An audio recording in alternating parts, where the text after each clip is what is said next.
Hey guys, welcome back, or welcome if you're new here. Today we are going to be doing another DIY and we'll be reupholstering a stool today. This stool or Ottoman was inspired by the Ottoman you see here by McGee & Co. I fell in love with it and decided to replicate it.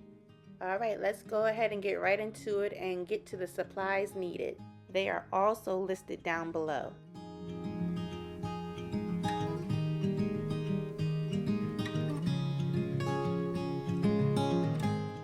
So this is what we're starting with. I picked up this stool from Goodwill a few days ago and I got it for a whopping $7.99. So I was super happy when I found it.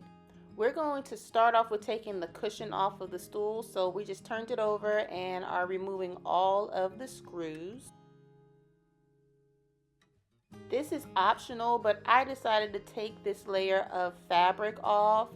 There's another layer underneath, but I just decided to leave it like it is instead of having to do all the extra work. You want to make sure you have enough foam for the edge of the cushion, however, not underneath. That way it can be secured to the base. Here's the tacky spray. I went outside because I wanted to make sure that I was in a ventilated area because this is very strong. So I'm just adhering the foam to the cushion itself, and I didn't have enough, so I'm piecing two foams together to make one. Here is the batting, and as far as the batting, you're going to want to make sure that you have enough to go over the edges and underneath the cushion itself so that you can secure it under the cushion. I did a double layer of the batting just to make it a little more plush. And here I am adding some more adhesive so that I can secure the batting to the foam.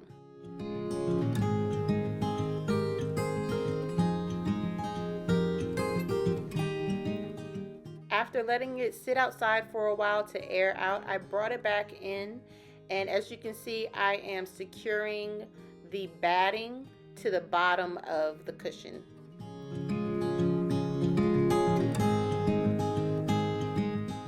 You also want to make sure not to put any fabric or batting over the screw holes because you want to make sure that it doesn't obstruct the screw from going into the hole itself.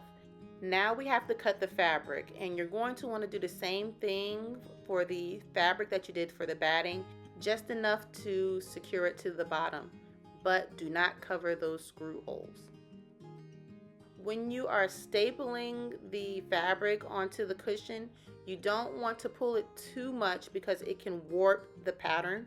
So just enough to make sure the pattern is aligned with each other. And here for the rounded edge, I'm doing small folds and securing it with a staple.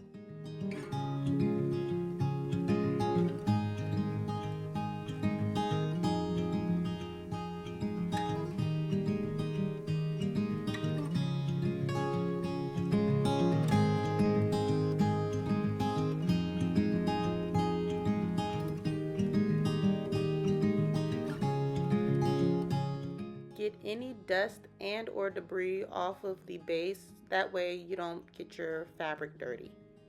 Next, we're going to measure the length, width, and height of the base so that we'll know how much fabric we need. Now for each measurement, you're going to add an additional 2 inches. That way you can have a seam allowance and also enough to be able to secure it to the base. So here is one of my side panels. Here you can see me folding it about 1/2 inch and pinning it.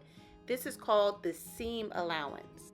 This gives it a finished look and it stops the fabric from fraying. So we're measuring how wide the panel is for the base, and we're going to take the initial measurement we took before adding the 2 inches. Mine was 14.5 inches before, so I'm making sure it's 14.5 inches wide and then folding over to make another seam.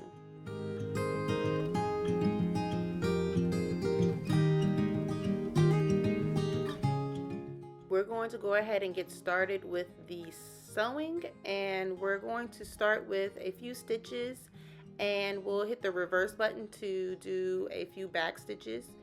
This allows it to have a strong ending so that it will not unravel, and we'll just continue with the sewing. And you're going to make sure you do a back stitch at the very bottom also. So here are the two sides completed. As you can see, I have both of the sides completed, and we're going to fold over for the bottom of the panel, which is going to be on the floor. We're going to do the same thing, fold it over about a 1/2 inch and pin it down so that we can sew.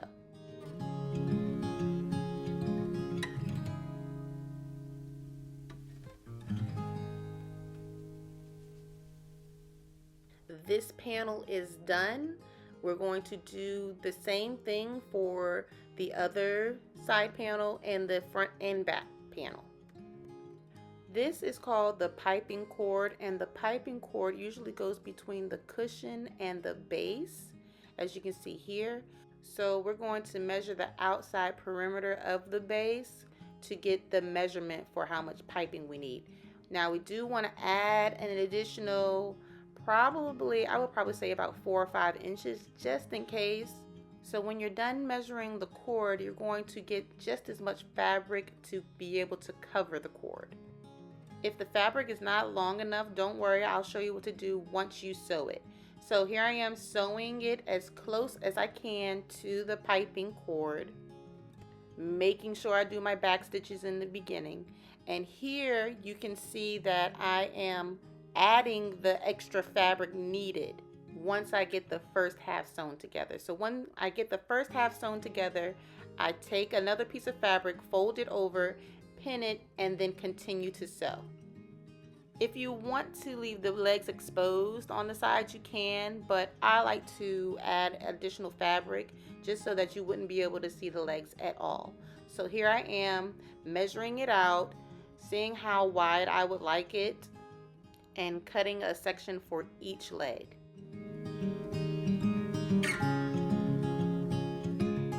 As far as sewing, I just did the bottom seam, but if you would like to, you can do the sides as well. Here's my handy dandy stapler, and we're just going to do the same folding method when it came to the edges, the round edges of the cushion. I don't show it here, but I do end up securing the fabric to the leg itself on the inside just to make sure it doesn't move. Now we're adding the panels. I started with the side panels first. I just make sure that it is, if not resting a little bit on the floor, just having it a little bit above the floor level, and then securing it with staples.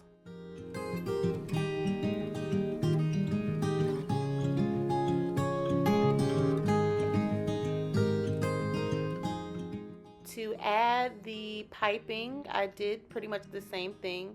I did make sure the seam between the piping cord and the fabric, I made sure that was on the very edge of the base. That way it can hang over and you'll be able to see the piping cord underneath the cushion.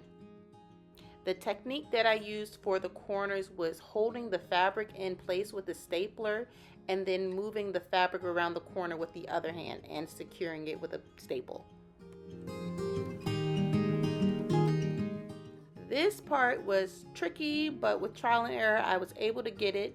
I took a little bit of the piping out from the first piece that I stapled down.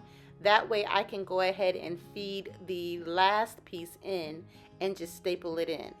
So you can see me stapling it in and cutting the excess cord.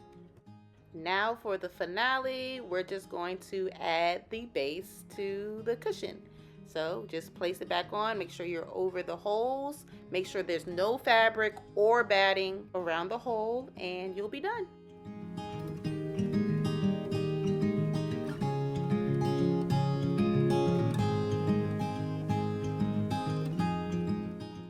thank you so much for tuning in on this DIY with me. I hope you guys try the project itself. I'm telling you, it's so worth it. Once again, thank you guys so much. Remember to like, comment, and subscribe. All right, guys, I'll see you in the next one. Love you guys. Bye.